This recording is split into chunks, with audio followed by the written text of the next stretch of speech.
Hi, you guys. I'm Kymberli Grant, and I teach online art classes. And I'm going to be opening up some easels that I had got from online. So, this is what they look like. I'm just using them for classes and things like that, and maybe even a paint party. And I just want to test and see how these easels work. I have received some in the past, and they weren't that great, but these actually look really good. They were packed well. There wasn't like any damage or anything to them. So, I just want to go ahead and test them out. So let's see what these easels are all about. Hey guys, so I am going to show you how this works, okay? And I'm gonna put a canvas in there and let's see if it holds up pretty good. I'm gonna start by saying the light in here is just what it is. It's like still like the morning time where I'm at, so the light, we'll just have to deal with it, okay? Because there's gonna be no other time that I can record this. I haven't inspected all of the other easels, so I can't vouch for how those other ones are looking. Like I haven't thoroughly, looked at it. I just picked this one up because it was the one that was just in my hand at the time. So it looks like these easels are pretty much already put together. Oh, there we go. Yeah, it's already put together. So this is really tiny. Um, for my paint classes, I am going to use smaller canvases. So I'm not going to start with like a 16 by 20 or like 11 by 12 or 11 by 12. Yeah, anyway, those large size. I'm going to start with like a smaller size. So this is about how big this easel is. I'm going to put it next to my head so you can get a gauge. I have a big head, so it's a big easel. No. Yeah, so this is about the size of it. I have a 8 by 10 canvas, okay? So it fits on there very comfortably, like very comfortably.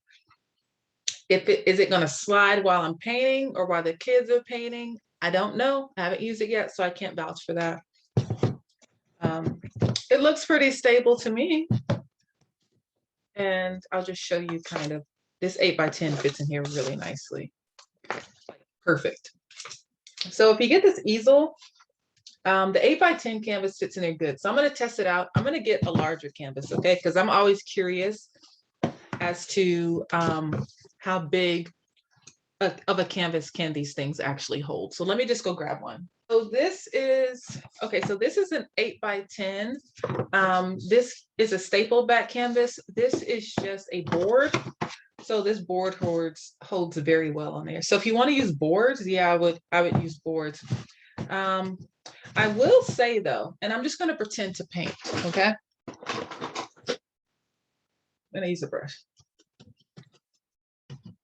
This may move around a little bit. And I say that because I'm just putting like a little bit of pressure on it and I notice it sliding. However, I do have kind of a slick table. So maybe if you have, maybe if you have something down, on your surface, it won't slide around. But see these tips at the bottom, it's very pointy. Okay, that's what it's resting on, these pointy tips. It's not a flat, it's not flat, okay, on the bottom. I don't know if you guys can see that. Can you see that? Turn to the side. There you go. You can see that. So that might be an issue. However, there is workarounds for it, changing your work surface area or putting something on these, no problem, right? The price was really cheap on these, so I'm not expecting greatness here. This is like an 11 by something. Let's see, what is it? What is it? 11 by 17. This is, yeah, 11 by 17. This is a larger canvas. Oh, whoa, it fits on there. It is not a staple back canvas. Okay, it's not a staple back. It is just a board, canvas board. So this fits on there pretty well. I was not expecting that. I'm going to turn it around the other way and see.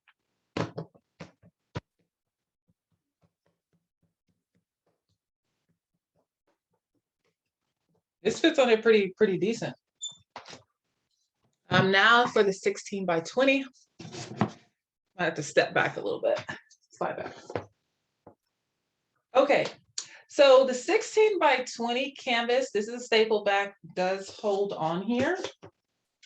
However, if you're using a staple back, right, you will need something if you're using a staple back canvas, you will need something to prevent this top portion of the easel from busting your canvas, okay? Like, because this is resting on there. So you'll need to get a board. Let's see if this all fits on here. Okay, it fits. Okay, it fits. Yeah, I probably wouldn't use this size. You can use it. I probably wouldn't use it just because if I have students moving it around a lot, I don't know how that'll work. You can use it though. So that's how it looks in the back. I just put a board there. If you do not have a board or some kind of flat surface back there, this piece of the canvas right here is gonna bust through the back of your canvas. Or it's not gonna bust through. What's gonna happen is it's gonna leave a dent in your artwork. So you'll have this really nice painting. I got it upside down. You'll have this really nice painting, and then you'll have like this little divot, like this little groove poking out. If that's not the look you were going for, I would suggest having some kind of backing on this easel, okay? There was something else I wanted to see. Oh, well, a flat board. Let me see. So here's a 16 by 20 board, like just a canvas board. Okay, let's see how this fits on here. Sorry, I can't sit on the table. Yeah, this fits fine. This fits actually pretty decent. I probably wouldn't use it just because it seems a little unstable, but landscape wise, if you use it in landscape mode, orientation, yeah, it's not moving. Wow, I was not expecting the 16 by 20 canvas to fit on this tiny easel. So takeaways for this easel works pretty good. All right. If you're going to use anything larger than an 8 by 10 or even 11 by 17, and it's not okay, anything larger, anything larger than an 8 by 10 canvas, you will need some kind of board backing to it if you are using a stapled back canvas, which is a canvas like this, okay? It's got this is a stapled back canvas, see, staples. And it's got like the canvas here, so it's not a hard surface, okay? Anything larger than that, you're gonna want to have some kind of protection, like another board, a piece of wood, something behind it, because this piece right here will bust through or leave indentations. It'll just mess up your canvas. And if you work really hard on a painting and you have that little trouble spot there, it will haunt you. Okay. So yeah, this easel actually is really good. I had some other ones and I wasn't too sure about it, but this one is very simple. It seems to work fine. I would suggest probably putting something down here on the tips to keep it from sliding. So yeah. All right. If you guys enjoyed this video, please let me know. I do have other art supplies that I could potentially review for you guys. But this one is actually pretty decent. So yeah, I give this one a thumbs up. All right. Bye.